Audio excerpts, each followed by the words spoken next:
Nowhere is the decline of the West clearer than in Britain. The country has more surveillance cameras than anywhere else in the world, watching people all the time. But life isn't getting better. Wages stay the same, so people can't afford more. Public services like hospitals and schools are breaking down, and roads, bridges and trains are falling apart. The whole country feels like it's heading toward a huge crisis. People are angry, and protests are happening everywhere, almost every day. Crime is getting worse, with more thefts, violence and dangerous streets. Immigration is growing fast, and now the government wants to control the internet too. As everything seems to crumble, the government isn't fixing the real problems. Instead, it's trying to control people more because it knows it's losing power. People are fed up with both Labour and Conservative parties. They act like two sides of the same coin, doing the same things. Public anger is growing so much it feels like it could explode. Instead of solving the big issues, the government is passing laws like the online safety bill. When people ask if this law works or worry about giving their ID to random companies, the government tries to shut them up. They block criticism online, make you show ID to use parts of the internet, and even the UK's technology secretary says mean things to people who disagree. He says if you don't like the online safety bill, you're helping bad people, not those keeping kids safe. It's an obvious trick to make people feel ashamed, but most people don't believe it anymore. The UK has heard this kind of fake talk for 15 years, and it's led to the problems we see today. To understand why things are so bad, we need to go back to the 2010 election with former Prime Minister Gordon Brown. One of his supporters asked him about Labour's immigration plans, and he gave a vague, unhelpful answer. Later, not knowing his microphone was still on, he called her a bigoted woman just for asking a question. It was a shocking moment that probably cost Labour the election. The woman asked, "All these Eastern Europeans coming in, where are they coming from?" Brown said, "1 million. It's a disaster," and then complained about her, saying she was a bigoted woman who used to support Labour. Now the government openly uses this kind of talk as its main way to control the UK and avoid the public's anger. Looking back, that woman was right. Millions of people have moved to the UK since that moment, and important government figures later admitted it was a plan to open the borders. They hid this for years, and it's caused many of the problems we see now. That moment was one of the first times the government clearly hid the truth with tricky words, and they've kept doing it ever since. Both Labour and Conservatives use the same trick. They pick an issue everyone cares about, like keeping kids safe, and use it to push laws that give them more control. They use crises to make selfish, greedy decisions that help their careers while avoiding blame. Today, it's about kids' safety and adding more surveillance. People are rightly worried about violent crime rising all over the country. Organised gangs have hurt thousands of people, and there are real dangers online too. Social media is known to harm kids, making them feel bad or act out. Since the pandemic, teachers say kids are more violent, less focused, and sometimes even abusive in schools. But instead of fixing these problems, the government uses them to gain more power. They admitted the online safety bill isn't really about protecting kids. It's about controlling what people say online. Already, posts on X about sensitive topics, like hotels for migrants, get blocked or restricted, even if they're just news and not harmful to kids. One post said, "The immigration office is a mess, costing taxpayers $6.5 million a day to put migrants in hotels." It suggested using that money to hire more staff, to process immigrants faster, either to send them back or let them start a new life. This kind of news makes the government look bad, so they make you do facial scans or show ID just to read it. The UK's only saving grace is that its systems are so inefficient. The online safety bill doesn't work well. Kids can easily trick the ID checks by using fake images, like from video games or old photos. Only big websites have these checks, so kids who search past the first few Google results can find dangerous, unmonitored sites. In fact, this system pushes kids towards shadier, more harmful websites that don't have any rules. The easiest way to get around the checks is to use a VPN, which lets you connect to the internet through another country. After the law passed, VPN downloads went way up. One company saw 400% more people sign up. The government is upset about this. The law stops websites from telling people how to bypass the checks, but it can't stop VPNs completely. Now, they're talking about banning VPNs altogether, even though people use them for normal things like work or privacy. Smaller VPNs based outside the UK won't follow these rules. The UK's regulator, Ofcom, sent letters to American social media companies, which made the US government angry. A lawyer said that in the US, threatening people's rights like this could mean a 10-year prison sentence or worse. The US even told the UK to stop trying to force tech companies to add secret ways to spy on people's data, which could lead to huge data leaks. The UK can't fully control websites like 4chan, so they might just block them completely. A lawyer said, "You can say what you want. That's free speech. We fought wars for this right." If other tech companies see how easy it is to ignore the online safety bill, they might do the same. The UK seems to want a strict internet like China's, where you need a government ID to do anything online except watch simple videos like cat clips. If you disagree or point out problems, they say you're on the side of bad people. This shaming tactic has hurt British people for years, and it all ties back to immigration, which set the country up for failure, more crime, and a big crisis. Having a VPN is more important than ever now. Today's sponsor, Private Internet Access, is a VPN trusted by over 30 million people. It keeps your online activity private and safe, protecting you from government tracking or censorship. It also lets you watch shows or get deals from other countries like Netflix, Amazon Prime, or cheaper flights and games.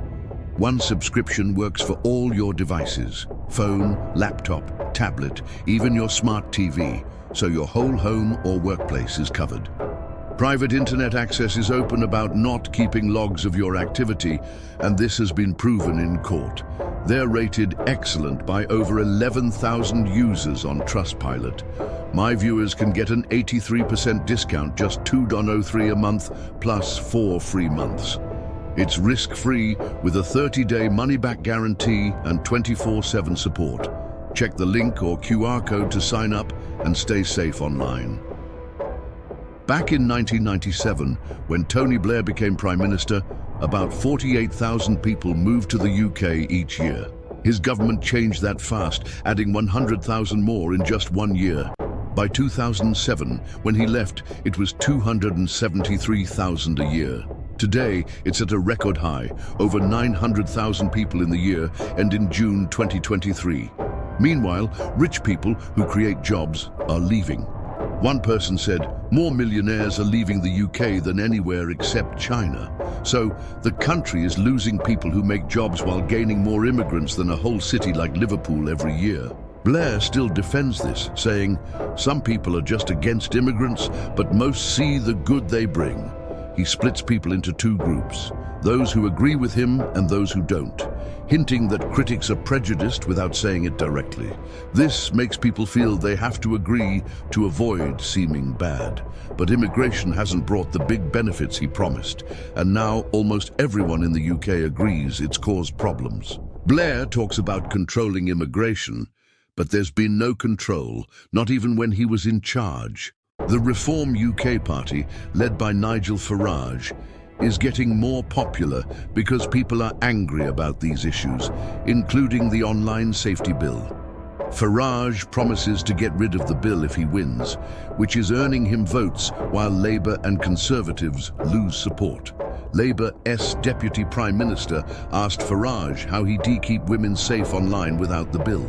Reform said letting dangerous people out of prison early does more harm to women than the bill does good. They point to problems like grooming gangs, which started with Blair's open border policies.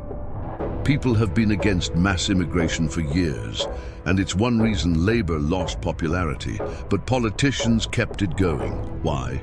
Because it helps them and their friends. Immigrants filled jobs. Between 2010 and 2015, 2.1 million jobs were created, but over half went to new immigrants. This helps big companies because more workers mean they can pay less. Politicians get money from these companies to fund their campaigns or fancy lifestyles, so they do what the companies want, not what the public wants. Landlords, including some politicians, also love immigration because more people mean more demand for houses, so they can charge higher rents. One politician, who used to be the homelessness minister, had to quit after kicking out tenants and raising the rent by $700 a month. The government knew immigration didn't help the economy much. A 2008 report from the House of Lords said it had small or negative effects, especially for poorer people, and caused population growth that hurt more than it helped. Another study said adding 250,000 immigrants a year raised the economy by 0.5%, but the population by 0.4%, so regular people didn't feel any benefit.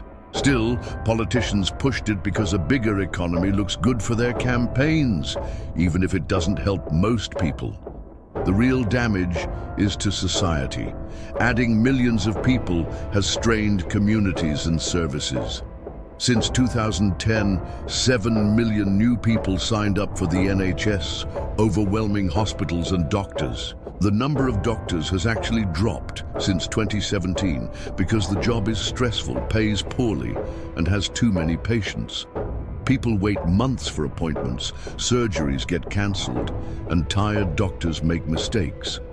The NHS, once something Brits were proud of, is now disliked by many.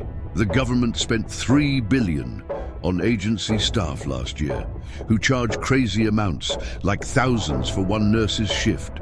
These companies make the immigration problem worse because they profit when services are strained. Housing is another big problem. More people mean more demand for homes, so rents and prices go up. This makes landlords rich, especially in cities like London and Birmingham. Many new immigrants live in crowded neighborhoods, struggling to get by. They don't have time to blend into British culture, and some don't even want to because they see the UK as an expensive, failing place. This causes tension, especially when people see migrants staying in nice hotels paid for by taxes while locals can afford rent. Poor services, like trash piling up because of council strikes, make things worse. Crime is growing in these areas too. With few jobs or opportunities, some people turn to crime, creating unsafe neighborhoods. Even liberal newspapers, like The Guardian, have admitted immigration is causing economic and social problems. Last year they wrote about it, but many readers ignored it, either because they don't want to face the truth or because they see it in their towns and cities where crime is tearing apart what used to be a trusting society. Rich people are moving to places like the Cotswolds to escape. This doesn't mean no one should ever move to the UK, but the current rate, 111,000 asylum applications last year, is too much. The system is overloaded, yet the government keeps accepting more, putting people in hotels because there's nowhere else. This angers locals who can't afford homes.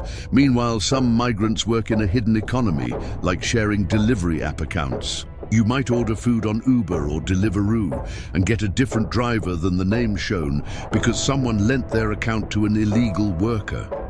Tech companies like this because it's cheap labor, but it exploits immigrants and makes life in cities like London worse. With delivery bikes speeding dangerously, these small issues add up, making people resentful, especially because the government has lied about immigration for years. People voted to stop it, but neither party listened. Now, Nigel Farage might become Prime Minister because of this anger. Last year's protests showed how upset people are, and more happened this year. but the government focuses on punishing protesters, not fixing the causes. They gave long prison sentences, sometimes years, for social media posts, while ignoring everyday crimes like shoplifting. Stores in London put security tags on basic items like steaks or laundry soap because theft is so common. Phone theft is a big problem too, but people don't report it because the police don't act. Instead, the government puts up signs warning about phone theft. If a street is that dangerous, why not put police there to catch criminals? Even serious crimes like burglary are ignored because the police are stretched thin.